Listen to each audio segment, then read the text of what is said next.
میں بغداد ان کے پاس گیا، تشریف لے جا رہے تھے تو ایک جگہ جو ہے کنواں تھا اور کنویں میں سے رسی ڈالی، ڈول ڈالا، پانی نہ نکلا تو ایک بچی دور سے دیکھتی آئی، یہ ایک اور درویش کا بھی ہے، شیخ جنہوں نے دلائل الخیرات لکھی ہے ان کا بھی، تو اس نے آ کے ایسے لعاب ڈالا اور پانی اور انہوں نے پیا تو پوچھا یہ کیا ہے؟ کہا یقین، میرے پاس جو اسم ہے، میں نے اپنے مرشد سے ایک دفعہ پوچھا میں حضرت کو اسم اعظم فرما دیجئے، حضرت نے مجھے فرما دیا یہ پڑھا کر، کچھ عرصے بعد پھر پوچھا خاموش رہے، پھر پوچھا خاموش رہے، ایک دفعہ پوچھا تو جلال میں آ کے فرمایا طارق یقین اعظم اسم اعظم ہے، ایسا اسم جو سب سے بڑا ہو اس کے ساتھ سب سے پہلے تو یقین اعظم ہے۔ اور ایک واقعہ سنا اسم اعظم میں، ایک درویش تھے تو اور ان کے پاس پتہ چلا کہ اسم اعظم ہے، بندہ لمبے سفر کرتے کرتے گھوڑوں اونٹوں خچروں کا سفر ہوتا تھا، پیدل کا، وہاں پہنچا اور حضرت کی خدمت میں رہا، حضرت اسم اعظم سیکھنے آیا ہوں، کئی سال حضرت کی خدمت میں رہا، جب یہ دیکھا نا اس کی بےتابی بڑھ گئی ہے تو آپ نے ایک برتن دیا ڈھکا ہوا تو فرمایا دیکھو یہ میرے فلاں دوست ہیں، اس کو باندھا وغیرہ نہیں، اس کا ڈھکنا نہ اٹھانا، ان کو دے کے آنا، اور پھر کہا دیکھ خیال کر اس کا ڈھکنا نہیں اٹھانا، اس نے کہا حضرت ٹھیک ہے، راستے میں کہنے لگا ہے کیا اس میں، ڈھکنا اٹھا کے دیکھ لوں، چھوٹا سا چوہا تھا پھدک کے پاس گیا، حضرت کو بتایا تو فرمایا چھوٹے چوہے کا تو سنبھال نہیں سکا، اسم اعظم کو کیسے سنبھالے گا، اگر میں تجھے اسم اعظم دے دیا کسی کے بارے میں بولے گا وہ ہو جائے گا برباد کر دے گا۔ پھر اس کا اصرار بڑھا، پھر بڑھا، بڑے عرصے کے بعد فرمایا اچھا چلو ٹھیک ہے، تو جانا شہر کے دروازے پہ، شہر کے دروازے ہوتے تھے جا، اور وہاں ایک تجھے منظر نظر آئے گا کہ بابا جی کا، وہ دیکھنا پھر آ کے بتانا۔ وہ گیا تو وہاں ایک دیکھا بوڑھے بابا جی لکڑیاں کاٹ کے لکڑہارے لا رہے ہیں، شہر کا جو دربان تھا وہ پولیس والا اس نے پکڑا، مارا، بے عزت کیا، لکڑیاں چھین کے چل بھاگ جا، بڑا غصہ ہے، غریب کے بچوں کی روٹی تھی، مزدور تھا، مانگنے والا نہیں تھا، اگر اسم اعظم اگر ہوتا نا تو اس کی طبیعت ٹھیک کر دیتا، برباد کر دیتا۔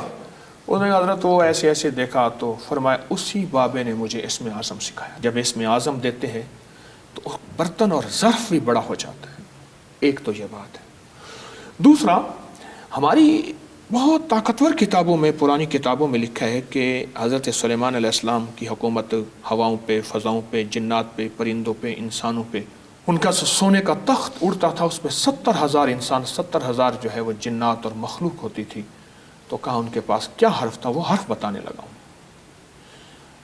عربی زبان میں، قرآنی زبان میں وہ حرف ہے یا حیو یا قیوم، عبرانی سریانی زبانوں میں نے یہ حضرت ذوالقفل کی مزار پہ دیکھا، نبی ہیں جن کا قرآن میں تذکرہ ہے، وہ ہے احین اشراحین، جو مٹ چکی۔ احین اشراحین جو ہے یہ اس بندے کے پاس تھا جو حضرت سلیمان علیہ السلام کے جو ہے وہ محفل میں بیٹھا تھا، کہا کہ بلقیس آ رہی ہے، اس کا تخت، تو ایک بہت بڑے جن نے کہا اتنی دیر میں، فرمایا نہیں، تو ایک بندہ بیٹھا تھا، قرآن کہتے ہیں اس کے پاس اسم اعظم تھا، اس نے کہا چشم زدن میں تراہین کے ذریعے وہ تخت پہلے سے موجود۔ اسم اعظم حقیقت ہے، پر جن کے پاس اسم اعظم ہے وہ کن فی الدنیا غریباً، دنیا میں ایسے گزارا کر تجھے کوئی پہچان نہ سکے، ان کے پاس ہے، میں نہیں کہتا میرے پاس ہے، میں خود تلاش میں ہوں، لیکن ہے، اور ایسا ہے کہ کمال ہے اسم اعظم، اور اسم اعظم کائنات کی چابی ہے، ایسا ہی ہے، اصل میں کائنات کے راز ہے نا، اللہ نے کسی پہ کچھ کھول دیا، کسی نے کچھ پہ کھول دیا، کیوں نے اللہ نے اپنی تقسیم کو بانٹنا ہے تو اس کریم نے بانٹا ہے اور وہ عطا کی ہے، جیسے ہر جڑی بوٹی کے اپنے فائدے ہیں، لیکن اسم اعظم مختصر چند ہیں اور اللہ والوں کے پاس ہوتے ہیں، کی تاریخ میں واقعات ہیں، ابھی بھی زندگی میں ایسے لوگ ہوں گے جن کے پاس اسم اعظم ہو۔ مجھے نا کسی نے کہا کہ دریائے نیل پہ جانا تو ایک چیز دیکھنا، میں ابھی دریائے نیل پہ گیا، مصر گیا، وہ واقعہ یہ ہے، کراچی کے ایک بہت بڑے اللہ والے تھے، وہ مصر جانے لگے آج سے کوئی 40 سال پہلے غالباً، تو انہیں کسی نے کہا کہ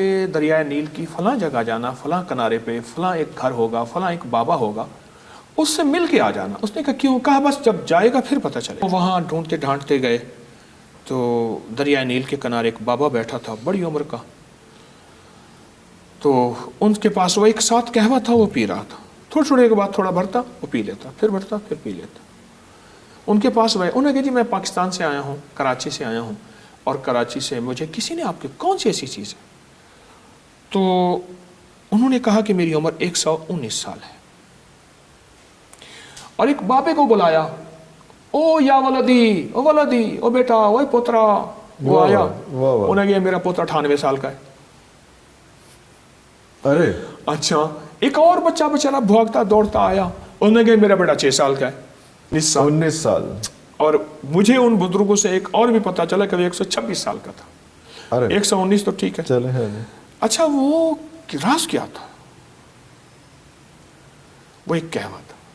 میں دریائے نیل کے وہاں گیا ہوں، بابا نہیں گیا. آپ حیران ہوں گے، تقریباً 6500 کلومیٹر لمبا دریا ہے. یہ جنت کے دریاؤں میں سے ایک دریا ہے. 4 دریا ہیں جو جنت میں سے نکل رہے ہیں. نیل جنت میں. اور ان حضرات نے نیل کو، عرفان صاحب، ایسے سنبھالا ہوا ہے. 5 منزلہ جہاز میں نے خود چلتے دیکھے. اچھا وہ ایک قہوہ ہے جو میں نے ایک دفعہ پوسٹ ڈالی تھی کہ ٹھہریے خودکشی کرنے سے پہلے یہ پی. اور وہ دنیا کا وہ شخص جو ٹینشن، ذہنی بیماریاں، نیند کوسوں دور، اور زندگی بے چین اور زندگی پریشان، گھٹنے، جوڑ، پٹھے، اعصاب، معذوریاں مجبوریوں میں چلا گیا ہو، اور وہ چاہتا ہے کہ وہ اسی طرح زندگی گزارے. وہ 119 سال والا بابا اور اس کا 98 سال والا بیٹا. ٹھیک ہے. تو وہ قہوہ ہے اناب، سپستان اور بہدانہ. بس